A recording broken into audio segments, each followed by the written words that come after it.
माझं नाम मलाच कांबळे माझं स्टॉल आहे इथं. मी कमीत कमी रोज 51चा टार्गेट आहे इथं खड्ड्यात पडणार आहे.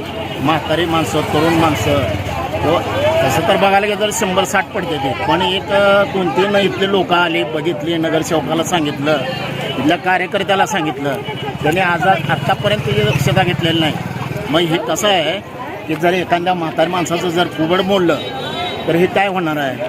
हां बघा हे काय इथून ही असं खड्डा इथंपर्यंत आहे.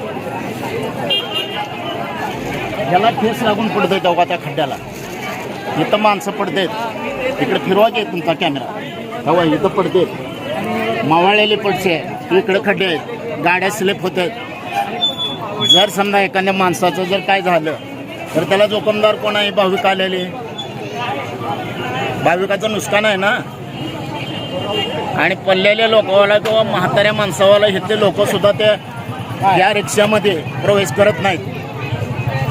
त्या गेटपर्यंत नेऊन सोडायचं म्हणलं तरी ते अगोदर म्हणते तिथं नोंद करा. कसं काय आहे असं? लोकांनी दान दिलेलं आहे ना. माझी मागण्या फक्त हे रस्ता दुरुस्त व्हावा. तर मी स्वरूप कांबळे, मातंग एकता आंदोलन महाराष्ट्राचे सचिव. या ठिकाणी तुळजापूर तीर्थक्षेत्र आहे. महाराष्ट्रातून आणि इतर राज्यातून लाखोवरती भाविक येतात, परंतु समोरचा जो रस्ता आहे या ठिकाणी खड्डे पडलेले आहेत. त्या खड्ड्यातून दररोज किमान 20 ते 20-30 भाविक असे कंटिन्यू पडतात. कुणाच्या हातात लहान बाळ असते, कुणी वयस्कर आहेत. आणि या ठिकाणी अनुचित प्रकार घडू शकतो, जीवितहानी होऊ शकते. ह्याबद्दल आम्ही अनेक वेळा इथले शासकीय अधिकाऱ्यांना सांगितलं, परंतु थोडीशी डागडुजी करण्यासाठी हे प्राधिकरणाचे इतर गोष्टी सांगतात आणि वेळ खाऊन वेळ पुढे कसं ढकलता येईल हे असे पाहतात.